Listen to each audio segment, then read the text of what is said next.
அனைவருக்கும் வணக்கம். பாரம்பரிய திருவள்ளுவர் குலவம்சம் பிரசன்ன ஜோதிடர் சுப மாரிமுத்து திருப்பூரிலிருந்து இந்த பதிவு உங்களுக்காக. ஐயா வணக்கங்க ஐயா. வணக்கம் ஐயா. ஐயா இப்போது மக்கள் சார்பாக ஒரு கேள்வி இன்றைக்கி நான் கேட்கலான் இருக்கேன். கேளுங்க ஐயா. ஐயா அதாவது இந்த ஜாதகத்தில் முடக்கு இருக்கு, ஜாதகத்தையும் முடக்கிருச்சு, கண்டிப்பாக அதனால் வாழ்க்கையில் நிறைய பிரச்சனைகள் அப்படின்னு சொல்லி நிறைய பேர் கேட்குறாங்க. கண்டிப்பாங்க ஐயா. இந்த முடக்குங்கிறது என்னங்க ஐயா? அதற்கும் கர்மாவுக்கு ஏதாவது சம்மந்தம் இருக்காங்க ஐயா? ரொம்ப பற்றி சொன்னீங்கன்னா ரொம்ப உதவியாக இருக்குங்க. நல்ல கேள்விங்க ஐயா. இந்த கர்மாவே முதல்ல எங்கேருந்து வருது அப்படிங்கிறது தான் இப்போ நம்ம சொல்ல போகிறோம். இதுவரைக்கும் எத்தனையோ கருத்துக்களெல்லாம் நீங்கள் இந்த உலகத்தில் கேட்டிருப்பீங்க. ஆனால் இந்த பதிவில் நீங்கள் பொறுமையோடு இந்த கருத்தை ஒரு இனிமையோடு நிதானமாக கேட்டிங்கன்னா உங்களுடைய ஊழ்வினை கர்மா எங்கிருந்து உருவாச்சு, இதனுடைய இந்த கர்மானால் நாம் என்ன கஷ்டப்படுறோம், நாம் இந்த பூமியில் பிறக்கிறதுக்கு என்ன வரம் வாங்கி வந்தோம், நம்ம பாவ புண்ணியமெல்லாம் ஜாதக கட்டத்தில் போய் எப்படி எடுக்கிறது, நம்மளுடைய தோஷம்னு சொல்கிறோமே அந்த தோஷம் எப்படி கிரியேட் ஆகுது, நம்ம இந்த பூமியில் பிறக்கும்போது கொண்டு வந்த கர்மாவா, இல்லை கடவுளே நம்மளுக்கு ஒரு தண்டனையாக கொடுத்த கர்மாவா, இல்லை நம்ம இந்த பூமிக்கு வந்ததுக்கு அப்புறம் செய்த கர்மாவா, இது எல்லாத்தையுமே நம்ம பொறுமையாக கேட்கணும்னா கண்டிப்பாக இந்த பதிவை நீங்கள் பொறுமையோடு கேளுங்க. உங்களுக்கு இதில் ஒரு பெரிய ஒரு ரகசியம் ஒன்று அடங்கியிருக்குது. அந்த ரகசியத்தை தான் இன்றைக்கி இந்த உலகத்துக்கு அரங்கேற்றம் பண்ணுறேன். இந்த முடக்கு நம்ம ஐயா கேட்டதில் ஒரு அற்புதமான ஒரு விஷயம் என்ன அப்படின்னு கேட்டிங்கன்னா, முடக்குங்கிறது அந்த காலத்தில் பெரிய திறமையை கட்டி போட்டு வச்சுட்டா நம்மனால் அது இயங்க முடியுமா? முடியாது இல்லைங்களா ஐயா? முடியாது. அப்போது அதே மாதிரி ஜாதக கட்டத்தில் நமக்கு வேண்டிய யோகத்தை கடவுளே நம்மளுக்கு நாம் செய்த பாவத்தினால அது முடக்கி வச்சிருச்சுன்னா அந்த பாவகத்தை அந்த ஜாதகர் அனுபவிக்க முடியுமா? அனுபவிக்க முடியாது. அப்போது அந்த அனுபவிக்க முடியாமல் வெளி உலகத்தில் போய் நம்ம தேடி போன பிறவியில் செய்த பாவத்தை இந்த பிறவியில் நீங்கள் தேடி கண்டுபிடிச்சி வாழ்க்கையில் நீங்கள் எப்போ மேலுக்கு வர்றது? அப்போது அந்த கர்மா 12 ராசி கட்டத்துக்குள்ள 27 நட்சத்திரத்தில் 9 கிரகங்களுக்குள்ள ஒரு பெரிய ஒரு ஆத்துமாத்துமான கர்மா, உங்கள் பூர்வ ஜென்ம கர்மா இதுக்குள்ளே எங்கேயோ ஒரு இடத்துல முடங்கியிருக்குது. இந்த முடக்க மட்டும் உங்கள் ஜாதகத்தில் நீங்கள் கண்டுபிடிச்சிட்டிங்கன்னா ஹைலைட்டாக வாழ்கிறதுக்கு, இந்த உலகத்தில் சுதந்திரமான வாழ்க்கை வாழ்கிறதுக்கு ஒரு மிகப்பெரிய பொக்கிஷம் உங்கள் ஜாதகத்துக்குள்ளேயே இருக்குது. அப்போது அந்த ஜாதகத்துக்குள்ளே நாம் போன பிறவியில் நம்ம கர்மா நாம் என்ன செய்திருப்போன்னு உங்களுக்குள்ளே பெரிய குழப்பம் இருக்கும். என்னங்க ஐயா, நீங்கள் என்ன கர்மா பண்ணிட்டு வந்தீங்க, நாம் போன பிறவியில் நம்ம யாரை ஒரு வதச்சோம், யாரை நம்ம மனசை புண்படுத்தினோம், நம்ம தாத்தாவுக்கு சோறு போட்டோமா, நம்ம பாட்டனுக்கு சோறு போட்டோமா, நம்ம முப்பாட்டனுக்கு சோறு போட்டோமா, நம்ம கொள்ளுப்பாட்டனுக்கு சோறு போட்டோமா, அப்போ நம்ம அப்பாவுக்கு நம்மளை பெற்றவருக்கு நம்ம சாப்பாடு கொடுத்தோமா, இவங்களுக்கெல்லாம் நம்ம சேவை பணிமடைகள் செஞ்சோமா, நம்மளுடைய உறவுகளுக்கெல்லாம் அரவணைச்சு போனோமா, நம்மளுடைய இந்த மாதிரி நாம் இரத்த சம்பந்த உறவுகளை இருந்து தான் இந்த உலகத்துக்கு நம்ம வெளியில் வந்திருப்போம். அப்போது வெளியில் நீங்கள் நிற்கிறீங்க, அப்படியே மேலே போய் பார்த்தீங்கன்னா ஒரு 7 தலைமுறையில் ஒவ்வொருத்தரும் செய்த கர்மாவெல்லாம் நம்ம பிளட்டு ரிலேட்டிவாக இப்போ நீங்கள் கரண்ட்டில் இருக்கிறவங்க கிட்ட தான் டெபாசிட் பண்ணியிருக்கோம்.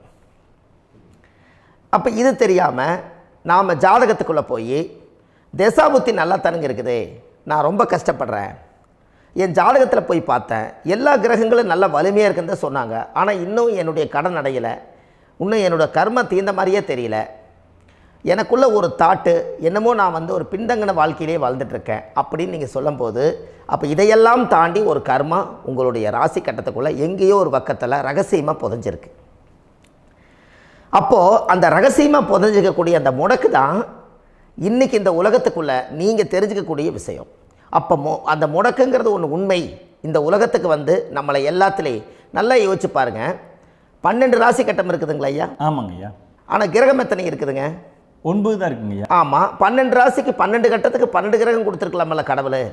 அப்போ ஏன் 3 கட்டத்தை மட்டும் எம்டி பண்ணி மீதி 9 கிரகத்தை வச்சுக்கிறாருன்னா, அப்போ நாம் செய்த 3 தலைமுறை கர்மாவுக்கு அது எந்த கட்டம் பிளாக் ஆகுதோ அந்த கட்டத்துக்குள்ளே ஏதோ ஒரு ரகசியம் இருக்கிறனால தானே எங்கேயோ ஒரு பக்கத்தில் நீங்கள் கண்டிப்பாக கர்மாவில் மாட்டுவீங்கிறது கடவுளே படைச்சு தானே இதை உருவாக்கியிருக்காரு. 12 ராசிக்கு 12 கட்டம் கொடுத்துருந்தா எங்கே நீங்கள் சுற்றி வந்தாலும் ஏதோ ஒரு வீட்டுக்குள்ளே போய் உட்காந்துக்கலாம். ஆனால் ஒரு வீடு சுத்தமாக இருக்குது, ஒரு வீட்டில் 4 கிரகம் இருக்குது, ஒரு வீட்டில் 3 கிரகம் இருக்குது, ஒரு வீட்டில் 5 கிரகம் இருக்குது, ஒரு 3 வீடு 4 வீடு காலியாக இருக்குது. அப்போ எங்கேயோ ஒரு ராசி கட்டத்துக்குள்ளேயே கடவுளுடைய கர்மா விளையாட்டு, அது ரகசிய விளையாட்டு தான். அப்போது இந்த இடத்துல தான் உங்கள் ஜாதகத்தில் முடக்கு இருக்குது. இந்த முடக்கை நீங்கள் எப்படியெல்லாம் அதை ஆராய்ச்சி பண்ணி கண்டுபிடிக்க முடியும் அப்படிங்கிற ஒரு விஷயத்தை தான் இன்றைக்கி நம்ம இந்த உலகத்துக்குள்ளே இதை நுழைக்க போகிறேன். இப்போ அப்பா செய்த பாவம்னு ஒன்று இருக்குமில்லங்க ஐயா, நம்ம அறியாத வயசில் தெரியாதில்ல, அப்பா செய்த பாவம்னு இருக்கும். அப்பாவுடைய சொத்து பிள்ளைக்குத்தானா, அப்பாவுடைய பாவம் பிள்ளைக்குத்தானே, என்னங்க ஐயா? சரி, அப்போ தாத்தா இருக்கிறாரு, தாத்தாவுடைய கர்மா உயிர் எங்கே எழுதி வைக்கிறாருங்க? அப்போது மகனை விட்டுறாரு. அப்போ தாத்தா மாதிரியே முகம் இருக்குது, தாத்தா மாதிரியே அவருடைய நடை உடை பாவனை இருக்குது, அவர் தாத்தாவுடைய ஜீனு தான் அப்படின்னு இவர் சொல்லும்போது, அப்போ தாத்தாவுடைய சொத்து பேரனுக்கு சொந்தம்னா தாத்தாவுடைய பாவம் எங்கே போகுங்க? Very good. அப்போ அப்போது இந்த கர்மா எப்படி டிரான்ஸ்ஃபர் ஆகுதுன்னு உங்களுக்கு தெரியுதா? அப்போ நீங்கள் போன பிறவியில் அந்த தாத்தாவுடைய பேரனை நீங்கள் பிறக்கிறதுக்கு கர்மம் உங்களை செயல்பட வச்சுருக்குது. அதனால் நீங்கள் தாத்தாங்கிறீங்க. அதனால் அந்த கௌரவமாக எங்கள் தாத்தா சம்பாரித்த சொத்து நான் தான் அனுபவிக்கணுங்கிற விதியை நீங்கள் உருவாக்கிறீங்க. அப்போது இந்த ஜாதகத்தில் அந்த ஊழ்வினை தோஷந்தான் ஏதோ ஒரு வழியில் உங்களை கர்மாவை செயல்படுத்துது. அதனால தான் இந்த ஜாதகத்தில் எந்த ஒரு முடக்கை எடுக்கிறதா இருந்தாலும் சூரியன் என்ற நட்சத்திரம் எதுவோ அந்த நட்சத்திரத்துக்கு எந்த வீடு முடக்காகுதோ அங்கே தான் உங்களுடைய கர்மா ஒளிஞ்சிருக்கும். இதுதான் உங்களுடைய பெரிய ஒரு பொக்கிஷமான ரகசியம். சரிங்க ஐயா, இப்போ இதில் நவகிரகங்கள் 9 இருக்கும்போது ஏன் சூரியனை மட்டும் நம்ம இதில் எடுத்துக்கணும்னு நீங்கள் சொல்கிறீங்க? நல்ல கேள்விங்க ஐயா. நீங்கள் கேட்டீங்க பார்த்தீங்களா, 9 நவகிரகம் இருக்கும்போது சூரியனை மட்டும், அந்த சூரியன் என்ற நட்சத்திரம் பிறக்கும்போது அந்த வீடு மட்டும் முடக்காகுன்னு நீங்கள் கேட்டீங்க இல்லையா? இதுதான் அற்புதமான கேள்வி. ஏன் அப்படின்னு கேட்டிங்கன்னா, சூரியன் அப்பாவோட உயிர் கரு போய் அம்மாவுடைய பனிக்கூடத்தில் கர்ப்பத்தில் வச்சு 10 மாதம் 300 நாள் சுமந்து நீங்கள் இந்த பூமிக்கு வெளியில் வரும்போது நீங்கள் என்ன பாவத்தை இவங்க விதைச்சாங்களோ அந்த கர்மாவை வாங்கிட்டு தான் நீங்கள் வெளியில் பிரசவமாகறீங்க. இதுதானே?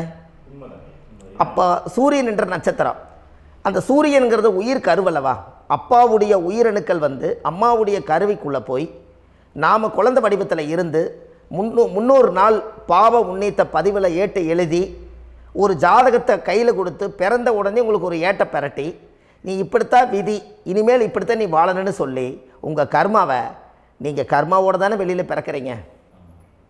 அப்போ சூரியன் என்ற நட்சத்திரம் தானே இந்த உலகத்துக்கு ஒரு பெரிய ஒரு மகத்துவம்.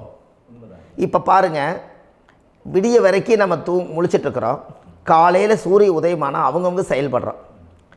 மீதி எல்லா கிரகங்களுக்குமே வெளிச்சத்தை கொடுக்கக்கூடிய சக்தி சூரியனுடைய பிம்ப ஒளிக்குத்தானே உண்டு, என்னங்க ஐயா? அதனால தான் மேசத்து உச்ச வீடுன்னு சொல்லி மேசத்தை உச்சம்னு சொல்லி சூரிய உச்சத்தை அங்கே தான் வச்சாங்க. அப்போது அந்த காலச்சக்கரத்துக்கு 5ஆம் இடம் பூர்வ புண்ணியஸ்தானத்தில் போய் சிம்மத்தில் கொண்டு போய் சூரியனை ஆட்சி வீடுன்னு வச்சாங்க. அப்போது சூரியனில் இருந்து தான் அந்த மையப்புள்ளி உருவாகுது.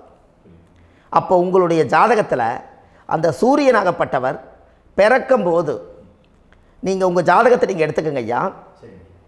நீங்கள் இன்றைக்கே போய் கதவை திறந்து உங்கள் பெட்டியை திறந்து பீர்வாவுக்குள்ளே உங்களுடைய ஜாதகம் இருக்குது, அந்த ஜாதகத்தை எடுத்து ஜோதிடர்கிட்டையே நீங்கள் சந்தேகம் கேட்குறக்கு முன்பு நீங்களே உங்களுடைய கர்ம பற்றி தெரிஞ்சுக்கிறதுக்கு இந்த பதிவில் உங்களுக்கு ஒரு ரகசியத்தை சொல்லித்தரேன்.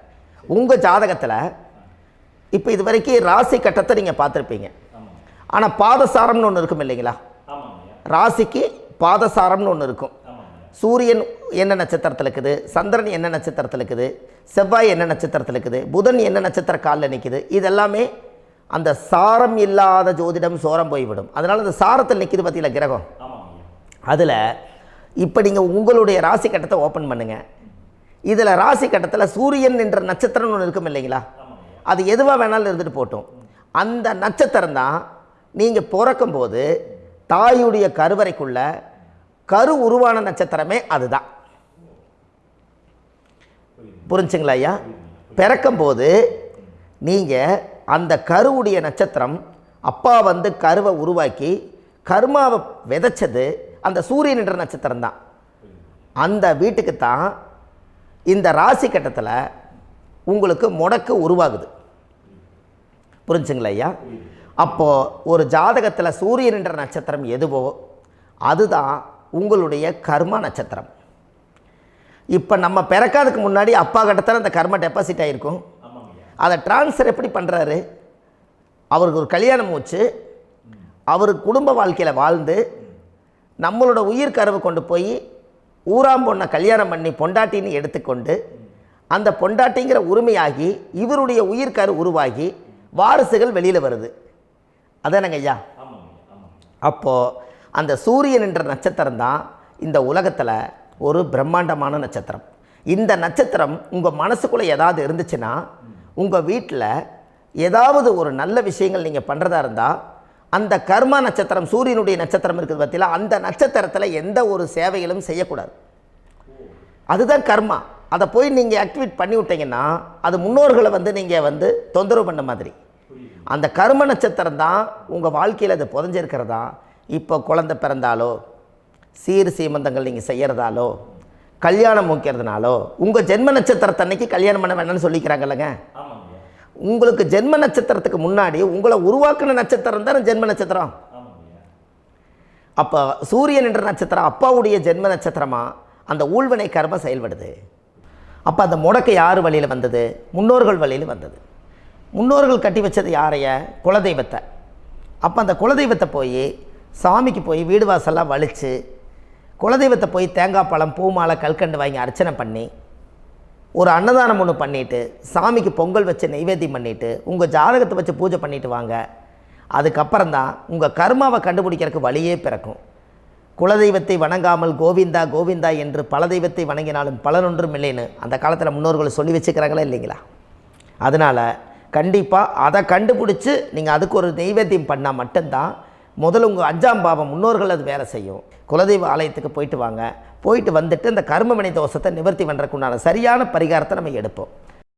அப்போது உண்மையாலுமே ஒரு ராசி கட்டத்துக்குள்ளே இந்த மாதிரி ஒரு அந்த கர்ம தோஷம் இருப்பதனால இந்த கர்மா தோஷத்துக்கு அந்த முடக்க தோஷங்கிறத நீங்கள் எடுத்து அதை கண்டுபிடிச்சி அந்த சூரியன் என்ற நட்சத்திரம் எந்த ராசி கட்டத்தில் போய் முடக்காயிருக்குதோ அந்த முடக்கு எந்த பாவகம் வந்து நம்மளுக்கு லாக் ஆகிருக்குதோ அந்த பாவகத்துக்கு உண்டான பரிகாரங்கள் அதுக்குரிய ஸ்தலங்கள் அந்த கோவில்களில் போய் சுவாமிக்கு தேங்காய் பழம் பூமாலை கல்கண்டு வாங்கி அர்ச்சனை பண்ணி நீங்கள் இந்த கோவிலுக்குள்ளே போய் உட்காந்து சாமி கும்பிட்டு வந்தீங்கன்னா உங்களுடைய ஜாதகத்தில் இருக்கக்கூடிய அந்த முடக்கு தோசை நீங்கி வாழ்க்கையில் நீங்கள் எதை சாதிக்க வந்தீங்களோ அந்த சாதனையை நீங்கள் சாதிச்சிட்ருப்பீங்க.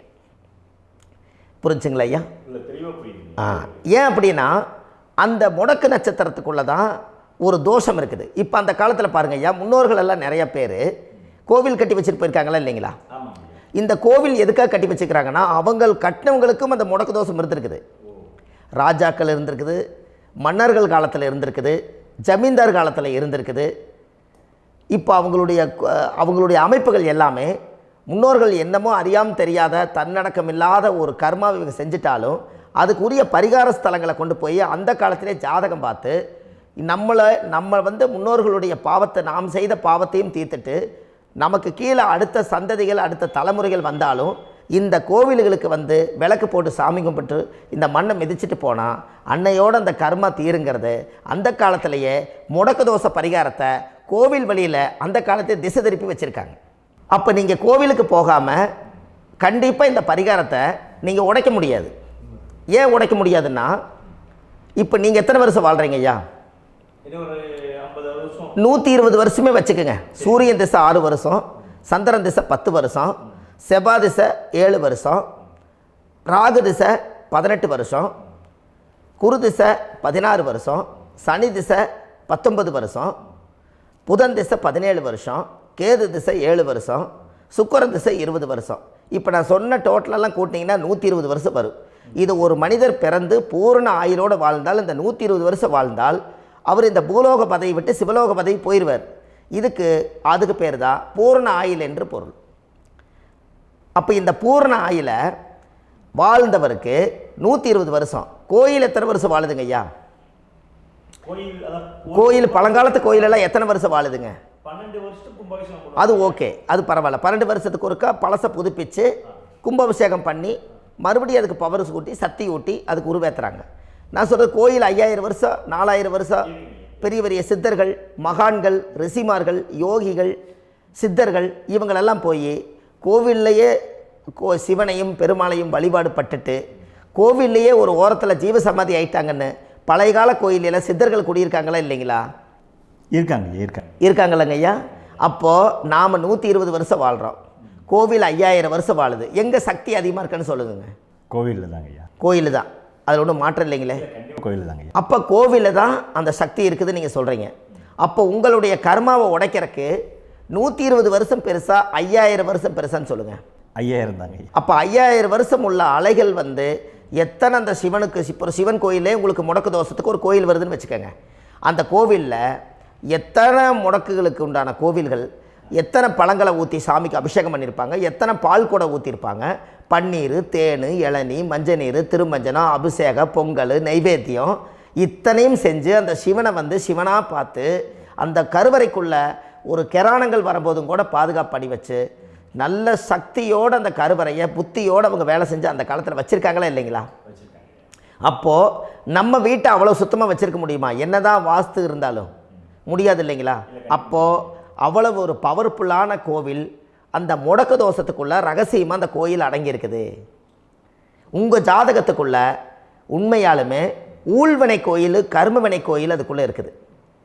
அந்த ஜாதகத்தை கணிச்சு பார்த்தா கரெக்டாக உங்களுடைய ஜாதகத்தில் அப்பாவுடைய கருவறையிலேருந்து உயிர் உருவாகிற நேரத்தில் இருந்து இப்போ வரைக்கும் நீங்கள் கரண்ட்டில் வாழ வரைக்கும் அந்த கர்ம கூட வர்றதை ஒரே ஒரு இடத்துல போனால் மட்டும்தான் விட்டுட்டு வர முடியும். அது எந்த வீடு அப்படின்னு கேட்டால் உங்களுக்கு வந்து அப்பாவுடைய கர்மா வழியில் போய் அந்த கோவில் பழையகால கோயில், பழையகால தெய்வங்கள், அந்த கோவில் தான் உங்கள் ஜாதகத்துக்குள்ள ரகசியமாக இருக்கும்.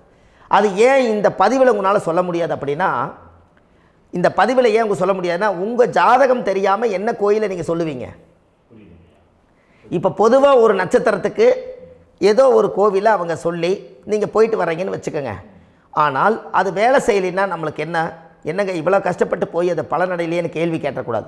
உங்கள் ஜாதகத்தை நீங்கள் கொண்டாங்க, உங்கள் டேட் ஆஃப் பர்த் டயத்தை போட்டு ஜாதகத்தை கணிச்சு நீங்கள் சூரியன் என்ற நட்சத்திரத்துக்கு உங்களுடைய கர்மவினை கோவில் யார், உங்களுடைய முடக்கு யார், ஊழ்வனை தோஷத்துக்கு உண்டானவர் யார், தாய் வழி கர்மா யார், தந்தை வழி கர்மா எது, நீங்கள் பிறக்கும்போது வந்த கர்மா என்ன, இது எல்லாம் கணிக்காமல் பொதுவாக ஒரு கோயிலில் போய் நீங்கள் பாட்டுக்கு சாமி கும்பிட்டு வந்தால் பலன் எப்படி கிடைக்கும்? கண்டிப்பாக கிடைக்காதுங்க ஐயா. என்னங்க ஐயா? அது தெரிஞ்சு பண்ணாதான் சரியா? ஒரு டாக்டர்கிட்ட போகிறீங்க, என்னை அப்படியே ஸ்கேன் பண்ணி ஒரே ஒரு மாத்திரை கொடுங்கன்னு கேட்டால் டாக்டர் கொடுப்பாருங்களா? அவர் என்ன பிரச்சனை இருக்குதோ அதை முதல்ல கண்டுபிடிச்சி ஸ்கேன் பண்ணி பார்த்து ரிப்போர்ட் எடுத்து அது மூலியமாக தான் கொஞ்சம் எடுத்து ஐயா உங்களுக்கு இந்த பிரச்சனை, இதுக்கு தீர்வுக்கு இதுக்குண்டான மெடிசன், இது இப்படித்தான் சாப்பிடணும்னு அது முறையாக சொல்லி அந்த உயிர் வாழ வைக்கிறாரு டாக்டர். அவர் ஒரு தெய்வ வடிவத்தில். கரெக்டுங்களா ஐயா? அப்போ உங்களோட கர்மா எங்கே செயல்படுது அப்படின்னா இந்த முடக்க நீங்கள் இந்த பதிவில் தெரிஞ்சுக்கங்க. அதுக்குரிய நட்சத்திரம் என்னன்னு தெரிஞ்சு வச்சுங்க. உங்கள் ஜாதகத்தில் சூரியன் என்ற நட்சத்திரத்தை எடுத்துக்கங்க. அந்த வீட்டுக்கு முடக்க இந்த பதிவில் எந்த வீடு லாக் ஆகிருக்குதுங்கிறத நான் உங்களுக்கு இந்த வீட்டில் சொல்கிறேன். அந்த வீட்டு நீங்கள் பாருங்கள், உங்களுடைய லக்கணத்துக்கு அது எந்த வீடு. இப்போ லக்கணத்துக்கு ஒரு 7வது வீடுன்னே வச்சுக்கோங்க. அப்போ லக்கணத்துக்கு 7வது வீடே முடக்கு. அப்படி ஒரு முடக்கு ஆகிப்போச்சுன்னா ஒரு ஜாதகத்தில் லக்கணம் தான் 1, 7ஆம் இடம்ங்கிறது மனைவி ஸ்தானம். ஒரு ஆணுடைய ஜாதகத்துக்கு 7ஆம் இடம் தான் மனைவி. அவருக்கு நல்ல மனைவி அமையாமல் ஆடம்பரம் இருந்தும் வீடு அரண்மனை மாதிரி இருந்தும் அந்த மனைவியை ஒரு சந்தோஷமாக அவர் அனுபவிக்க முடியாது. புரிஞ்சுங்களா ஐயா? சந்தோஷமாக அனுபவிக்க முடியாது. ஏன் அப்படி? 7ஆம் இடத்துல தான் அவரோட கர்மா உட்கார்ந்துருக்குது. கரெக்டாக சொன்னீங்க. 7ஆம் இடத்துல தான் அந்த கர்மா உட்கார்ந்துருக்குது. அப்போ அந்த 7ஆம் இடத்துல இருக்கக்கூடிய அந்த கர்மா போன பிறவியில் நீ மனைவிக்கு சோறு போடாமல் மனைவியை கட்டி வச்சு அடிக்கிறதும், மனைவியை துன்புறுத்துறதும், அந்த மனைவி இருக்கவே இன்னொரு வாழ்க்கைக்குள்ளே போகிறதும், இங்கே வாழ வேண்டிய தாம்பத்திய சந்தோஷத்தை கொண்டு போய் இன்னொரு இடத்துல கொடுக்கறதும், தெரிஞ்சிருந்தே நம்மளுடைய மனசுக்குள்ளே திருடுத்தனமாக வாழ்கிறதும், இது எல்லா கர்மாவும் போன பிறவியில் நாம் செய்த ஊழ்வினை கர்மா தான் உங்கள் ஜாதகத்தில் 7ஆம் இடம் முடக்கு. அப்போ அந்த 7ஆம் இடம் முடக்கா இருந்துச்சுன்னா கண்டிப்பாக உங்கள் ஜாதகத்தில் நீங்கள் என்ன அனுபவிச்சிட முடியும்? நல்ல நண்பர்கள் கிடைக்க மாட்டாங்க, நல்ல ஒரு பார்ட்னர்ஷிப் அமையாது, நல்ல ஒரு நட்பு வட்டங்களில் எதையும் அனுபவிக்க விடாது, ஒரு அங்கீகாரமான உறவுகளில் போய் நம்ம ஸ்ட்ராங்காக நிற்க முடியாது. 7ஆம் இடம் என்பது தாம்பத்திய வாழ்க்கை, பூர்த்தி இல்லாத வாழ்க்கையாக இருக்கும். இப்படியெல்லாம் அந்த ஜாதகத்தில் ஒரு பொதுவாக ஒரு ஜாதகத்தில் 7ஆம் பாவம் முடக்காயிட்டால் இந்த கர்மாவை அவர் அனுபவிச்சுக்கிட்டே இருப்பார். இது எப்போத்தான் அதுக்கு ஒரு தீர்வு வேணுங்கய்யா? அந்த கோயில் எதுன்னு நீங்கள் கரெக்டாக சொன்னீங்க. இப்போ இது மனிதனால் செயல்படுது. மனிதர்கள் தான் கோயிலை கட்டி வச்சாங்க. தெய்வத்தை விட ஒரு காலத்தில் மனிதர்களுக்கு மகிமை ஜாஸ்தி. ஏன்னா சாதாரண ஒரு மண் பூமியாக இருந்த இடத்த மனிதர்கள் தான் கோயில் கட்டி ஒரு மகிமைப்படுத்தி புண்ணியம் பண்ணி வச்சாங்க. மனிதர்களுக்கு சக்தி அதிகம்தான், ஆனால் பிரபஞ்சத்துக்கு அதை விட சக்தி அதிகம் அல்லவா? ஐயா, நீங்கள் கோவிலுக்கு போய் அந்த கர்மா உடைக்கிறதுக்கு கோவிலில் சக்தி இருக்குது, ரைட்டு. ஆனால் நம்ம வீட்டுக்கும் கோயிலுக்கும் ஒரு மிகப்பெரிய தொடர்பு என்னென்னா, அந்த கோயில் கட்டுறவங்க எல்லாமே பழைய காலத்து கோயிலெல்லாம் பாருங்கள், பஞ்சபூதத்தை வச்சு கட்டியிருப்பாங்க. பஞ்சபூதத்தை வச்சு தான் கட்டுவாங்க கோயில். அது உங்களுக்கு தெரியணும் இல்லைங்களா? பஞ்சபூதம்னா நீர், நெருப்பு, காற்று, பூமி, ஆகாயம்.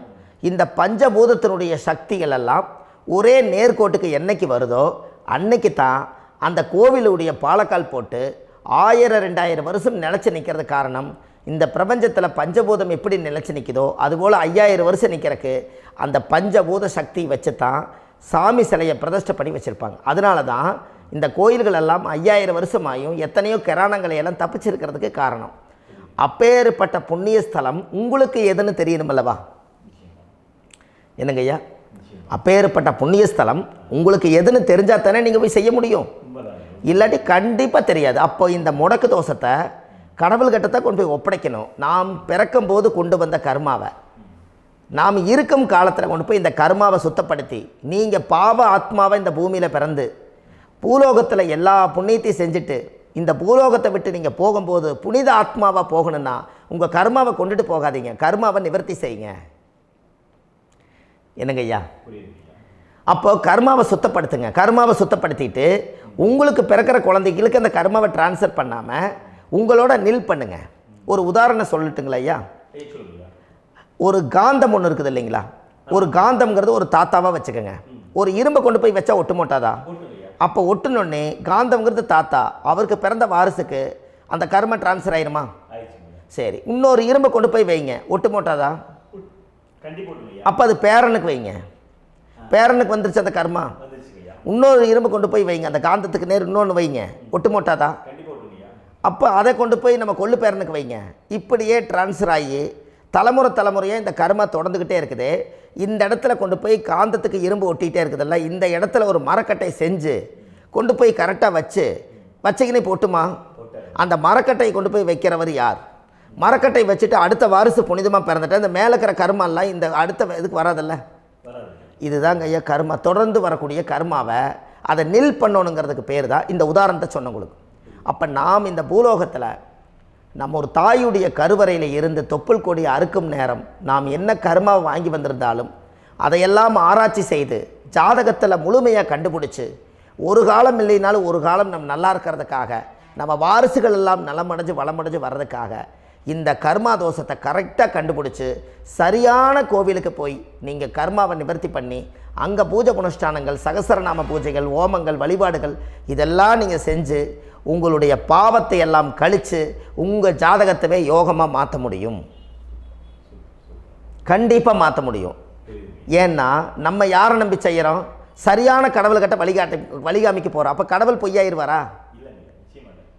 ஐயா நம்ம அதாவது அந்த காலத்தை சொல்லுவாங்க, சத்தியுள்ள சாமி கும்பிட்டு புத்தி உள்ள உள்ளே பெக்கணும்னு சொன்னாங்க. 16 வதபதன்னு பெக்கலை, எல்லாம் அறிவோடு பெற்றாங்க. அதனால் எல்லாமே தாய் தந்தைகள் பேச்சை கேட்டாங்க. அன்றைக்கி எல்லாருமே தாய் தந்தைகளுக்கு தூணாக நின்னாங்க.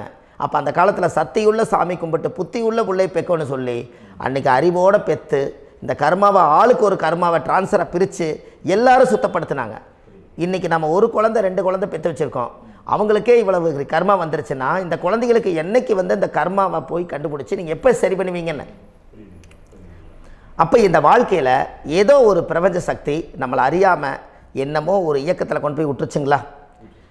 அப்போ இனிமேலாவது இந்த கர்மாவில் இருந்து கண்டிப்பாக நம்ம நிவர்த்தி ஆகணும்னு சொன்னால் இந்த முடக்கு தோஷத்தை யாரெல்லாம் கண்டுபிடிச்சி இந்த ஊழ்வினை கர்மாவில் இருந்து நாம் கருவறையில் சுமக்கும் போது 10 மாதம் நீங்களாம் என்னென்ன நினச்சிருப்பீங்க? அதாவது கருவறைக்குள்ள கருப்பாக ஒரு பிண்டம் இடப்பக்கம் கிடக்கையில் இந்த பூமிக்கு வரும்போது நீங்கள் என்னென்ன நினச்சிருப்பீங்க? இந்த பிறந்ததுக்கு அப்புறம் வந்து தான் அம்மா தெரியுது, அப்பா தெரியுது, தாத்தா தெரியுது, பாட்டி தெரியுது, இந்த உலகத்தில் கண்கொள்ளாத காட்சிகள் எல்லாம் தெரியுது, எல்லாம் தெரியுது. ஆனால் 10 மாதம் உங்கள் வாழ்க்கையில் நீங்கள் இருக்கும்போது நீங்கள் என்னென்னலாம் நினச்சி இந்த பதிவில் இறைவன் கொடுத்தாரோ அதையெல்லாம் அனுபவிக்கத்தான் வந்தீங்க. அதுக்கு இடையில இருக்கிறதான கர்மா. இந்த ஒரு விஷயம் உங்களுக்கு கிடச்சிருச்சுன்னா நீங்கள் எல்லாருமே ராஜயோகமாக பிழைப்பீங்கள்ல. இதில் ஏழை பணக்கார யாரையுமே சொல்ல வரல. அவங்க பிறக்கும்போது புண்ணியத்தை பொறுத்து தான் போன ஜென்மத்தில் நம்ம என்ன புண்ணியங்கள் பண்ணி வச்சோமோ அந்த புண்ணியத்தில் இன்றைக்கி நல்லா வாழ்கிறாங்க. ஒருத்தர் கேட்டார், என் ஜாதகத்தில்ங்க எங்கூட படித்தவர் இடம் வாங்கிட்டார், வீடு வாசல் கட்டிட்டார், தொழில் பண்ணிட்டார், நல்லா இருக்கார், ஆனால் நான் இன்னும் அப்படியே தான் இருக்கிறேங்கன்னு ஒருத்தர் கேட்டார். அதுக்கு ஒரு கருத்து என்னென்னா, டேட் ஆஃப் பர்த் ஒன்று தான், டைம் ஒன்று தானே வச்சுக்கோங்க. அவங்க அப்பா செஞ்ச புண்ணியம் வேறு, நீங்கள் செஞ்ச பாவங்கள் வேறு. அவர் செஞ்ச புண்ணியத்தினால அவருக்கு எல்லாமே முன்னாடி கிடைக்கிது. நீ கர்மாவெல்லாம் கழிச்சிட்டினா பின்னாடி கிடைக்க போகுது. இதில் மற்றவங்களை பற்றி வேற்றுமையாக நினைக்கிறதுல எந்த ஒரு இதுவுமே இல்லை. அப்போ ஒருத்தர் பார்த்து ஒருத்தர் வாழ வேண்டாம். உங்களுடைய சுய அறிவை வச்சு இந்த பூலோகத்தில் இந்த பூமியில் நீங்கள் 4 தெரிஞ்சு நல்ல விதமாக கற்றுக்கிட்டு இந்த உலகத்தில் சிறப்பாக வாழ கற்றுக்குங்க. அதுக்கு அந்த ஊழ்வினை தோஷத்தை கண்டுபிடிங்க. உங்களுக்குன்னு ஒரு முடக்கு இருக்குதுங்கிறத இன்றைக்கி நீங்கள் எழுதி வைங்க. அதை எப்படியாவது கண்டுபிடிங்க, அதை தேடுங்க. ஒரு முறை நீங்கள் ஜாதகத்தை கொண்டு வாங்க. அந்த ஜாதகத்தை கொண்டு வந்து உங்கள் பாவகத்தில் எத்தனாம் பாவம் முடக்காயிருக்குதுன்னு பாருங்கள். அந்த பாவகம் முடக்காயிருச்சுன்னா உங்கள் வாழ்க்கையில் அதிலிருந்து உங்களால் வெளியில் வரவே முடியாது, கண்டிப்பாக வர முடியாது. அதை நீங்கள் கண்டுபிடிச்சா மட்டும்தான் நீங்கள் மேலே வர முடியும். ஏன்னா நிறைய பரிகாரங்கள், பூஜைகள், யாகங்கள், ஓமங்கள் எல்லாம் செய்து வச்சும் கூட அந்த கர்மவினைக்கு உண்டான கோவிலுக்கு போய் அந்த 5000 வருஷ பழமை வாய்ந்த தெய்வத்துக்கிட்ட போய் நீங்கள் முறையிட்டு விளக்கு போட்டு உங்கள் கர்மத்தை எல்லாம் நான் நீ தான் தீர்த்து கொடுக்கணும்னு சொல்லி நம்பிக்கையோடு நீங்கள் போய் அந்த சரணாகதி அடையிறீங்க பாருங்கள், அங்கே தான் உங்கள் கர்மாவை எடுத்து விடுறாரு. அப்போ இந்த ரகசியம் உங்களுக்கு வேணுமல்லவா? அப்போ உங்கள் ஜாதகத்தில் எங்கே முடங்கி அதுக்குரிய கோவில்கள் எல்லாம் என்ன, அதுக்கு தான பரிகாரம் என்ன, அதுக்கு நீர் பரிகாரம் என்ன, யாத்திரை பரிகாரங்கள் என்ன, நீங்கள் வீட்டில் இருந்தே செயல்படுத்தக்கூடிய பரிகாரங்கள் என்ன, பரிகாரம் கோவிலுக்கு போய்த்தான் நடக்குமா, இல்லை நாம் வீட்டில் வச்சு வணங்குறதுனால நடக்குமா, நாம் செய்யக்கூடிய தர்ம பரிகாரங்கள் என்ன, தான பரிகாரங்கள் என்ன, இப்படி பல விதமாக இருக்கிறனால உங்கள் ஜாதகத்துக்கு எந்த மாதிரி பரிகாரம் கனெக்ட் ஆகுதுங்கிறது தெரியணும். இது தெரியாமல் கண்டிப்பாக உங்களால் செயல்படுத்துறது ரொம்ப கஷ்டம். இதனால் இதை நீங்கள் தெரிஞ்சுக்கணும்னா இப்போ நம்ம பாருங்கள், நீங்கள் அந்த தெரிஞ்சுக்கிட்டாலே உங்கள் வாழ்க்கையில் ஒரு டைம் தான் நீங்கள் தெரிஞ்சுக்க போகிறீங்க. உங்களுடைய கர்மா என்ன, நீங்கள் எங்கே செயல்பட்டு போயிட்டுருக்கிறீங்க, உங்கள் போகிற பாதை சரியா இல்லை அந்த பாதையில் முள்ளு கல் இருக்குதா, இது எல்லாம் உங்களுக்கு தெரியலனா இந்த முடக்கை கண்டுபிடிக்கக்கூடிய சக்தி வாய்ந்த இந்த கர்மாவை நிவர்த்தி பண்ணுறதுக்கு வழிகள் இருக்குது. அதனால் நீங்கள் கண்டிப்பாக இந்த முடக்கை தெரிஞ்சுக்கணும். இந்த முடக்கு ராசினா என்ன உண்மையாலுமே உங்கள் வாழ்க்கையில் நீங்கள் தெரிஞ்சு இனிமேல் உங்கள் வாழ்க்கையில் இதுவரையிலும் கர்மாவுக்குள்ளேயே கஷ்டப்பட்டீங்க, வழி தெரியாமல் கண்ணை கட்டி காட்டில் விட்ட மாதிரி இருந்தீங்க. இனி அப்படி இருக்க வேண்டாம். உங்கள் ஜாதகத்தில் 12 ராசி கட்டத்தில் 9 கிரகம் போகும், மீனி 3 கிரகம், 3 கட்டம் உங்களுக்கு எங்கேயோ ஒரு பக்கத்தில் 3 கட்டம் எம்டியாக தான் இருக்கும். கரெக்டுங்களா? அது இல்லாமல் ஒரு ஜாதகம் பிறக்காது. ஏன்னா 9 கிரகத்துக்கு 9 கணக்கு போட்டால் 3 கட்டம் எம்டியாக தான் நிற்குது. அந்த கட்டத்துக்குள்ளே எந்த நட்சத்திரத்தில், எந்த சாரத்தில், எத்தனாவது டிகிரியில், எத்தனாவது பாதசாரத்தில், எத்தனை வெகுளையில், எத்தனை செகண்டுக்குள்ளே இந்த கர்மா உள்ளே புகுந்து உங்களை செயல்படுத்துதுங்கிறத கண்டிப்பாக உங்கள் ஜாதகத்தை கொடுங்க. பார்த்து இந்த விஷயத்தை சொல்கிறேன், நீங்கள் அந்த இடத்துக்கு போய் நிவர்த்தி பண்ணிவிட்டு உங்கள் வாழ்க்கையில் கொஞ்சம் காலம் வாழ போகிறீங்க. பாருங்கள், பிறந்ததுலேருந்து 20 வருஷத்துக்குள்ளே இளமையாக வாழ்கிறீங்க, குழந்தையாக வாழ்கிறீங்க. 20லேருந்து 40 வயசுக்குள்ளே தான் உங்களுக்கு ஒரு பொண்ணை பார்த்து கல்யாணம் பண்ணி ஒரு கரு உருவாக்குறீங்க. அதுக்கப்புறம் 40லேருந்து 60க்குள்ளே குழந்தை பெற்று கடமை முடிச்சிடுறீங்க. 60 வயசுக்கு மேலே ரிட்டையர்ட் ஆகிடுறீங்க. இந்த 20க்கும் 60க்கும் இல்லாத 20லேருந்து இந்த 40 வயசுக்குள்ளே உங்களோட தேடல் என்னவோ அது வாழ வேண்டிய சுகபோகமான வாழ்க்கை எல்லாமே அந்த 40க்குள்ளே தான் இருக்குது. இந்த 40க்குள்ளே இருக்கக்கூடிய வாழ்க்கையை இந்த கர்மா தெரியாமல் காலத்தை வீணாக்க வேண்டாம். வாழ வேண்டிய வயசில் நீங்கள் வாழணும். அதுக்குரிய கர்மாவை நீங்கள் சுத்தப்படுத்துங்க. எப்படியெல்லாம் நீங்கள் சந்தோஷமாக வாழ்கிறீங்கன்னு எனக்கு ஒரு தகவல் கொடுங்க. வேறு லெவலில் நீங்கள் இருப்பீங்க. கண்டிப்பாக இந்த பதிவில் உங்களுக்கு நான் இந்த விஷயத்தை கொடுக்க போகிறேன். இந்த முடக்கு நட்சத்திரங்கள் என்ன அப்படிங்கிறத இந்த பதிவில் நீங்கள் ஒரு நோட் ஒன்று எடுத்துக்கோங்க, குறித்து வச்சுக்கோங்க. இதில் இருந்து அவங்கவுங்களுக்கு முடக்கு நட்சத்திரம் என்னங்கிறத இந்த பதிவில் நான் உங்களுக்கு கொடுக்குறேன். இந்த வீடு தான் அது முடக்குங்கிறத சொல்கிறேன். இதையெல்லாம் நீங்கள் தெரிஞ்சு உங்கள் ஜாதகத்தவே நீங்கள் முடக்கு எடுத்து கண்டிப்பாக உங்கள் வாழ்க்கையில் நீங்கள் நல்லா இருப்பீங்க. அதுக்கு ஒரு நோட் எடுத்து வச்சுக்கோங்க. இது வரைக்கும் கர்மாவை பற்றி நம்ம பேசினோம். உங்கள் ஜாதகத்தில் சூரியன் என்ற நட்சத்திரத்துக்கு தான் முடக்குன்னு சொன்னீங்களே, எந்த வீடுங்கிற ரகசியத்தை இன்றைக்கி நம்ம எல்லோரும் தெரிஞ்சுக்கலாமா? இத்தனை காலமாக நீங்கள் தெரிஞ்சுக்காத ஒரு ரகசியத்தை இன்றைக்கி உங்கள் ஜாதக கட்டத்தில் நீங்களே முடக்க கண்டுபிடிச்சி அதுக்குண்டான பலனை தேட போகிறீங்க. அந்த தேடல் தான் உங்களை கொண்டு போய் உட்கார வைக்க போகுது. ஒரு உதாரணம், உங்கள் ஜாதகத்தில் பாதசாரம் இருக்குது அல்லவா? அந்த பாதசாரத்தில் சூரியன் என்ற நட்சத்திரம், சூரியன் நின்ற நட்சத்திரம் பாதசாரத்தில் கரெக்டாக எடுங்க. சூரியன் என்ற நட்சத்திரம் பூராடமாக இருந்தால் உங்கள் வாழ்க்கையில் தனுசு ராசி தான் முடக்கு ராசியாக வரும். சூரியன் பூராட நட்சத்திரத்தில் இருக்கணும். இருந்துட்டால் உங்கள் லக்னத்துக்கு அது எத்தனாம் பாவம்னு நீங்கள் பார்த்துக்கோங்க. ஆனால் தனுசு ராசி தான் முடக்கு ராசி வீடு வரும். அந்த முடக்கு ராசி உங்கள் ராசிக்கு அது எத்தனாவது லக்னத்துலேருந்து எண்ணி பாருங்கள். அது உங்களுக்கு ஆட்டோமேட்டிக்காக அந்த பிரச்சனை என்னங்கிறத அங்கே கண்டுபிடிச்சிடலாம்.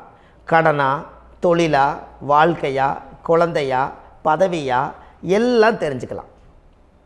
அப்போது அந்த கர்மாவை நிவர்த்தி பண்ணிவிட்டு எது மேலே கொண்டு போய் உங்களுடைய மனம் எண்ணம் செயல்பாடு இருக்குதோ அது ரிலீஸ் ஆகும். நீங்கள் ஒன்று செய்யுங்க, புண்ணியத்தை மட்டும் கைவிடாதீங்க. நீங்கள் புண்ணியம் செஞ்சுக்கிட்டே இருங்க, நீங்கள் தேடுறது கண்டிப்பாக கிடைக்கும். அந்த புண்ணியம் செய்ய புண்ணியம் செய்வதற்கே புண்ணியம் செய்திருக்க வேண்டும். உங்கள் ஜாதகத்தில் கர்மாங்கிறத முடக்கே நான் எதை வச்சு சொல்கிறேன்னா, போன ஜென்மத்தில் இந்த பாவங்களை நிறைய செஞ்சுருக்காங்க. இந்த ஜென்மத்தில் நீங்கள் கண்டுபிடிச்சிட்டீங்க. அதுக்குரிய பரிகாரத்தை செஞ்சுட்டு புண்ணிய நதிக்கு போயிட்டு வாங்க, புண்ணிய ஸ்தலத்துக்கு போயிட்டு வாங்க, புண்ணிய பரிகாரம் பண்ணுங்கள். வாழ்க்கையில் நல்லா இருப்பீங்க. அந்த ரகசியம் என்னங்கிறது உங்கள் ஜாதகத்தில் தான் ஒளிஞ்சிருக்குது. அதை நீங்கள் கொடுக்காம இருந்தால் எப்படி தெரியும்? இந்த உலகம் ரொம்ப பெருசு. அதனால் உங்கள் ஜாதகத்தில் எத்தச்சோடு கர்மாங்கிறது தெரியணும். கண்டிப்பாக அதை நீங்கள் தெரிஞ்சுக்கலாம். வாங்க வந்து பாருங்கள். உத்திராட நட்சத்திரத்தை பற்றி அடுத்த பதிவில் நம்ம பார்க்க போகிறோம். நம்ம ஆன்லைன்லேயே ஜாதகம் பார்க்குறோம். உங்கள் date of birth, time, place கொடுத்தீங்கன்னா போதும். உங்களுக்கு ஜாதகத்தை கணிச்சு ஃபோன்லேயே உங்களுக்கு கர்ம ராசி கண்டுபிடிச்சி உங்களுக்கு உண்டான கர்ம பரிகாரத்தை சொல்லி உங்கள் வாழ்க்கையில் ஒரு வெளிச்சத்தை கொண்டு வர்றதுக்கு என்றைக்கும் உங்களுக்கு உறுதுணையாக இருப்பேன். நீங்கள் கண்டிப்பாக இந்த பதிவுகள் எல்லாம் இது உங்களுக்காகத்தான். இது அதிகாலை நேரத்தில் பிரம்ம முகூர்த்தத்தில் இந்த பதிவை உங்களுக்கு முழுமையாக சமர்ப்பணம் பண்ணுறேன். இதை இதை வழி நடத்தி இதைய எப்படியெல்லாம் இந்த முடக்க கண்டுபிடிச்சி இப்படியெல்லாம் பேச வச்சு அழகு பார்க்க நம்ம முன்னோர்களுடைய ஆசீர்வாதமும் இந்த முடக்க கண்டுபிடிச்ச குருமார்களும் அவங்களுடைய குடும்ப பாரம்பரிய வம்சாவளிகளும் எல்லாருமே நல்லா இருக்கணும். அதுக்காக இந்த நேரத்தில் நான் வந்து அடியேன் சுப மாரிமுத்தாக இருந்து திருப்பூர்லேருந்து இந்த பதிவை உங்களுக்கு நான் கொடுக்குறேன். கண்டிப்பாக இந்த முடக்கு கோயிலுக்கு, இந்த முடக்கு தோஷத்துக்கு உண்மையான பரிகாரங்கள், எளிமையான பரிகாரங்கள் நீங்களே வாழ்க்கையில் செஞ்சு ஆதிகால பரிகாரங்கள் உங்கள் மனசுக்குள்ளே இருக்குது.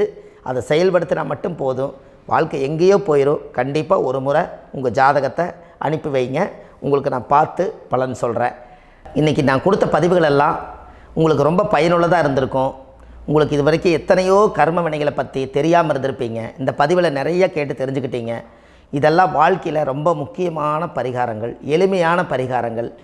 நேராக நீங்கள் கடவுளை தான் கெட்டியாக பிடிக்க போகிறீங்க.